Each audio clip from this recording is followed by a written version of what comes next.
Hello everybody, how are you guys all doing? My name is Josh, I'm the program director for Advanced Latina. ¿Cómo están todos? I'm very excited because today we're going to have a workshop talking about some holiday spending, saving tips, and what can help you during this holiday season. Because I know a lot of us are going to be spending a lot of money, but we're going to help you save some money and be a smart shopper. And we have our friends from Royal Business Bank. We got James that's going to be with us. He's going to be doing this presentation. If you are watching this and you feel like this is going to help you a lot, you're going to learn a lot of stuff. If you have any questions, you can comment down below, but be sure to share this video with your friends and family. This is going to be very impacting for their lives and this holiday season. That way they learn how to save their money and be a smarter shopper this holiday season. Also, si ustedes hablan español y no pueden entender ahorita en inglés este taller, posiblemente pueden compartir con sus hijos si ellos hablan inglés o tienen amigos o familiares que entienden el inglés, porque les va a ayudar mucho para poder entender cómo ser mejores en sus gastos para este temporada de Navidad, de Thanksgiving y todo eso. So without further ado,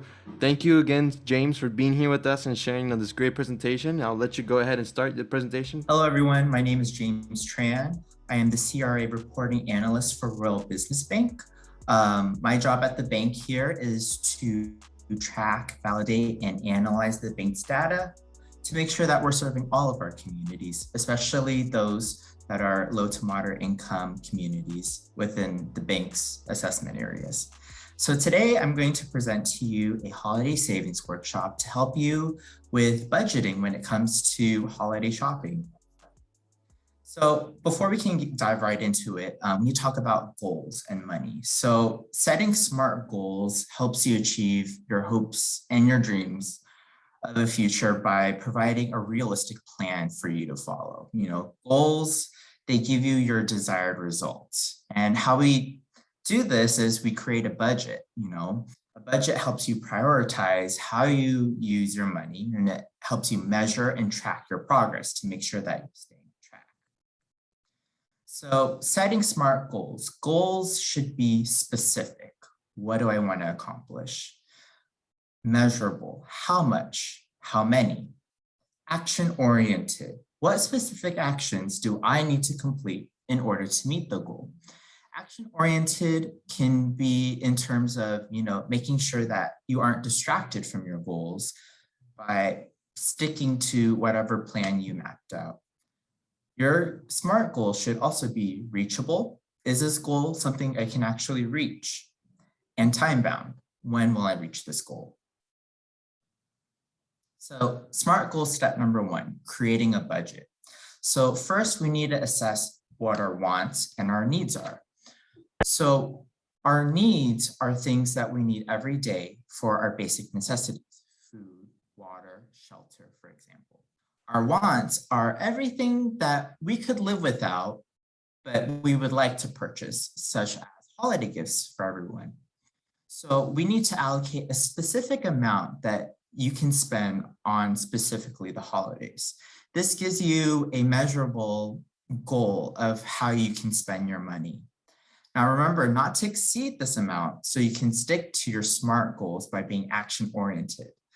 Don't stray too far off of your list so that you are in a great financial state. We want to keep you financially healthy. So a simple budget would be like this on this slide. So for example, this is just for an example, your family has a monthly income of $5,000. All right, so we got to make sure that we pay our needs first, correct? So we have for example, our rent, our food, our utilities, our insurance, etc. Make sure we allocate for those things first. Afterwards, you want to make sure you pay yourself. Paying yourself means putting money away in a savings account for emergencies or, larger purchases that, you have goals for. For example, if you want to purchase a car in the future or a home. So you want to make sure you set aside money for that as well. And then after that, you can have whatever remainder amount you have, you can set it aside for holiday shopping. So in this example, there is $1,000 allocated for just the holidays. For example, you can, and as you can see, there's different categories you can divide your money up in. For example, there's the holiday gifts, the holiday groceries that you need for the holiday meals, holiday decorations, and gift wrap and miscellaneous items as well. Smart goal step 2, create a shopping list.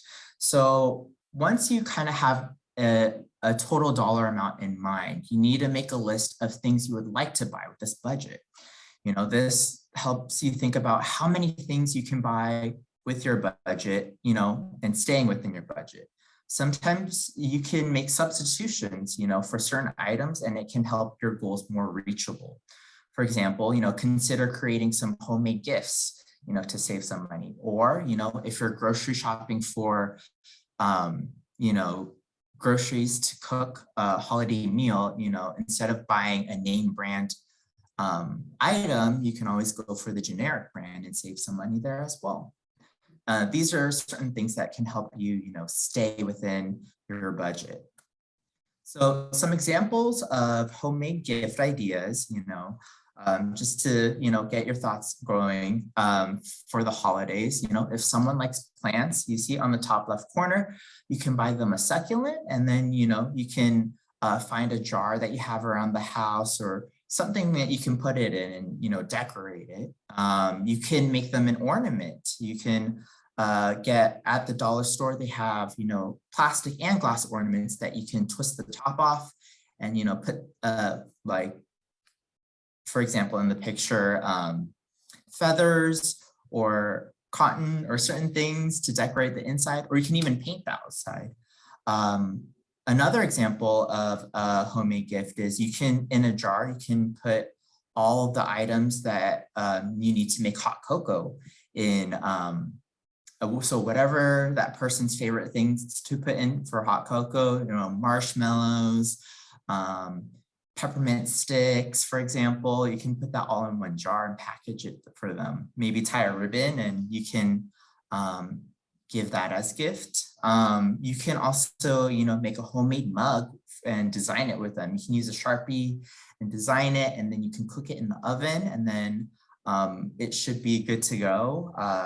You can make also homemade gift wrap. So, leftover grocery bags, like brown paper bags, you can flip the inside out. You can cut it and flip the inside out and use that as wrapping paper, as reusable wrapping paper if you don't have, if you want to save some money on wrapping paper. Some other ideas right here, you can paint something or draw something right here on some wooden slats and make an ornament. You can fill in like a small bag of for a flour and stuff needed to make sugar cookies, or you can make a homemade blanket for someone. Other ideas is you can make, gingerbread cookies, or, whatever your significant other or whoever you're giving the gift to, like whatever their favorite holiday snack is. So here I have a picture of a gingerbread. I also have a picture of a bûche de Noël, which is also a, holiday favorite for some people. You can knit something for somebody or crochet. For example, you can make them a beanie, as you can see here, or even on the bottom right corner, you can make someone a scarf. So there's a whole bunch of things that you can do that, are very cost substitutes that can help you save money when it comes to holiday gift giving. So smart goal step number 3, look for discounts. So compare prices between different stores before purchasing, so that you can get the best deals. So make sure that you are comparing the prices and making sure you're looking at the dollar amount. Making sure that you're getting the best price you can get. Many discounts are time bound. So there are coupons that can be found online or in local ads, on television, in store. So make sure to be on the lookout for those discounts. A lot of the times there are discount websites such as Retail Me Not that have discounts that you might not know about that you can use, online or in store. So be sure to look out for those. If you're a frequent shopper at a specific store, consider signing up for a credit card with that store, to receive discounts and to build your credit. Just make sure that you do spend within your budget, and also to pay off your credit cards on time every month to build good credit. So SMART goal step number 4, examine external influences. External influences can impact financial choices. They tend to use strategies like for you to either stay on your goals or they can deter you from your goals. Like certain influences can be advertisements, media, celebrities, your peers, your friends. There's a lot of different ways that you can be influenced. Influences can be productive, help you achieve your goals. For example, there are videos out there that teach you how to create or purchase affordable gifts. They help you to save money and help you find alternatives, to help you reach your goals. And then there's unproductive influences that can get in your way when it comes to holiday shopping. Celebrity or peer endorsed ads for, expensive gifts that, sometimes people might not need, you might not need. There's also sales on items that are not on your shopping list that might, make you go over your budget. So you want to be cautious for those unproductive influences. Pressure and advertising, it's pretty normal to have, it's human nature to kind of want what other people have, so kind of try to resist that temptation, like kind of control your environment. Advertisers, they spend lots of money to influence how we spend our money. Impulse purchases can make it very hard for you to achieve your goals. So some strategies for you to stay focused on your goals, recognize tactics used by advertisers. For example, marketing buzzwords. So for example, when you're going grocery shopping, some items will be like, oh, this is like the best. This is organic. This is the best brand you can buy. When, there can be an alternative that is, the exact same product, but a lot cheaper. For example, what a lot of people don't know is when you go shopping at Costco, a lot of the Kirkland signature product items from Costco, they are actually rebranded from, the actual product itself. So for example, if you want to buy Oreo brand Oreos or Kirkland signature Oreos, they are the exact same product. It's just a rebrand, a repackaging. So you can save money by kind of, weighing those things. Sometimes, advertisements, they kind of throw you off because, brands are dependable, but there are some alternatives that can help you save money. Be on the lookout for, celebrity endorsements.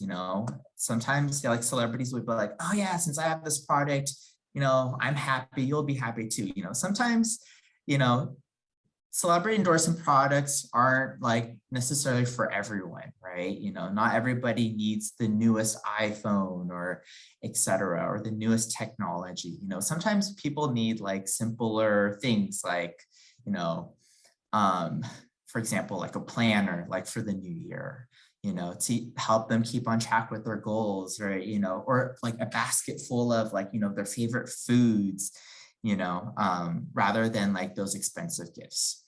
Another, tactic used by advertisers is, false sales percentages and dollar save. Sometimes, advertisers will say you're getting 60% off of this item, but when you compare the dollar amount that's posted at to another website, you're paying full price for the item. So you want to make sure that you're comparing the prices between different stores before you make your final purchases.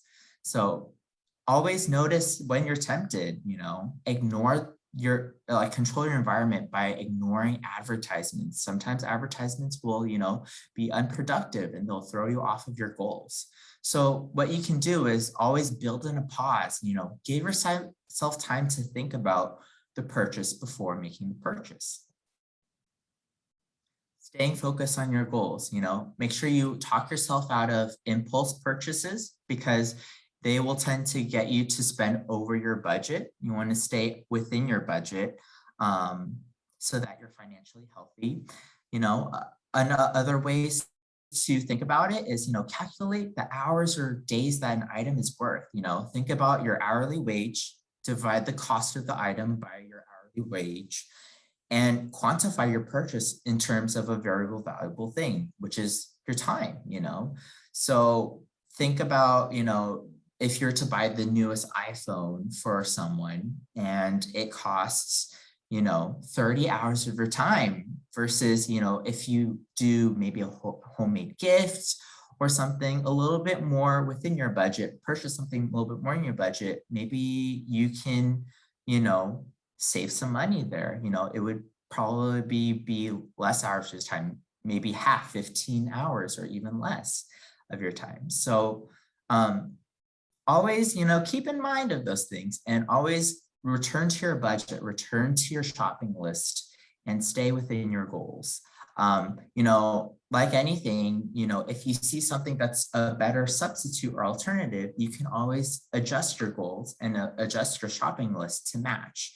And as long as your budget total matches what you want, which is your goals, then you basically are very successful at like saving money during the holidays. So I'm going to open up to any questions. Jose, are there any audience questions?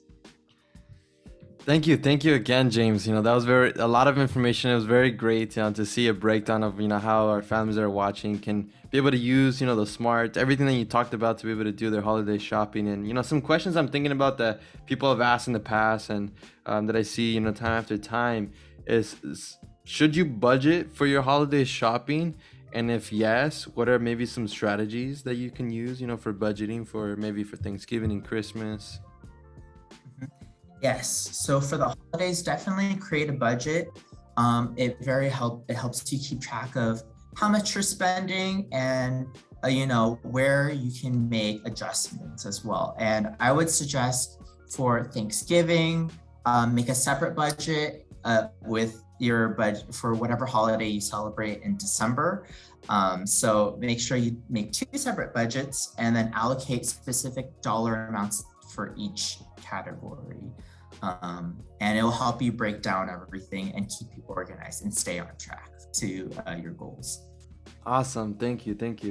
And another question I would say is, people have asked us, what's the best way to stop buying so much wants? Because I know you talked about wants versus needs. Do you have any maybe tips or suggestions that maybe you've done that has helped you buy less wants and focus more on those needs? Definitely thinking about, the bigger picture helps a lot.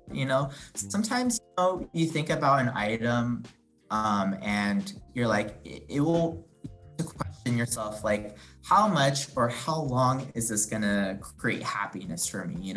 Is it something I'm going to use on a daily basis? For how long? For weeks, months, years? Some items, if you think about it long enough, if you purchase it, some items, they're not going to be useful to you for maybe after the first couple of weeks, and then it'll just kind of sit there and collect dust. Mm-hmm. So think to yourself, is this item going to end up being at one of my garage sales, like, too far down the road, right? That's a good way of putting it. And then I feel like focusing more on the memories, like how you said, this is going to bring me happiness. And maybe you don't got to buy all those toys or gifts and everything. And yeah, I liked what you said about garage sale because, man, my parents, they bought so many things. Everything just turns into a garage sale, or it feels like they're hoarding so much stuff, huh? Exactly. Yeah. No, but I still need it. I need that. I need that. I was like, but you've never used it for the last, 6 years. Exactly. Yeah, it's hilarious. It's hilarious. Let's see. Now, since we're talking about saving money, because it looks like if you follow with everything that James has been talking about, you're definitely going to save money. It's a question I know people are going to ask is, with all this money that I'm saving, should I keep it all into my checkings account? Should I open a savings account if I don't have one? What's the smart approach in doing that? Definitely save it, put it in a savings account in case of, emergencies. You never know if an emergency might arise, or if you have enough in your emergency fund, put it towards, something something that, one of the bigger purchases that you have a goal for. Like example, if you want to purchase, a car or a home someday for your family, put it in that sort of savings account. And if not, if you've already like have a home, already have a car, then put it in your retirement, for like when you're ready to retire later on down the road. I love it. I love it. That's great. And if someone that's watching that doesn't know what an emergency fund is, could you briefly explain it just in case they don't know? Maybe this could be their opportunity to start it. So an emergency fund is, money that you put aside in, any savings account.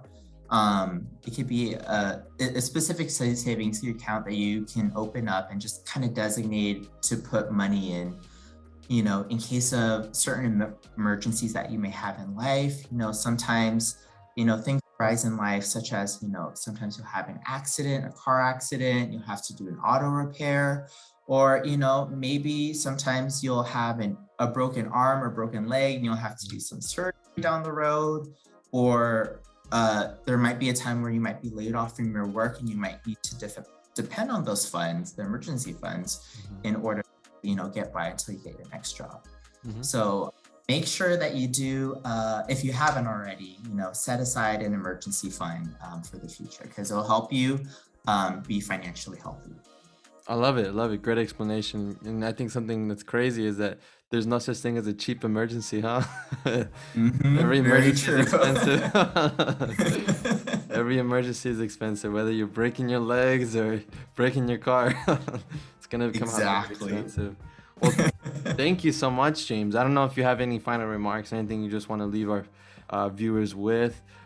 From on my end, I just want to say thank you, for being part of this and for sharing this valuable information and representing Royal Business Bank as well as yourself. And maybe we got to get you back on here and talk more about your role and how you got on there. Because I know we talked with Benuri. We recently did a video, I think a couple months ago, where she's talking about her role, how she got in here. And I think it's interesting that younger people can know that there's different roles in a bank besides a teller and a bank manager.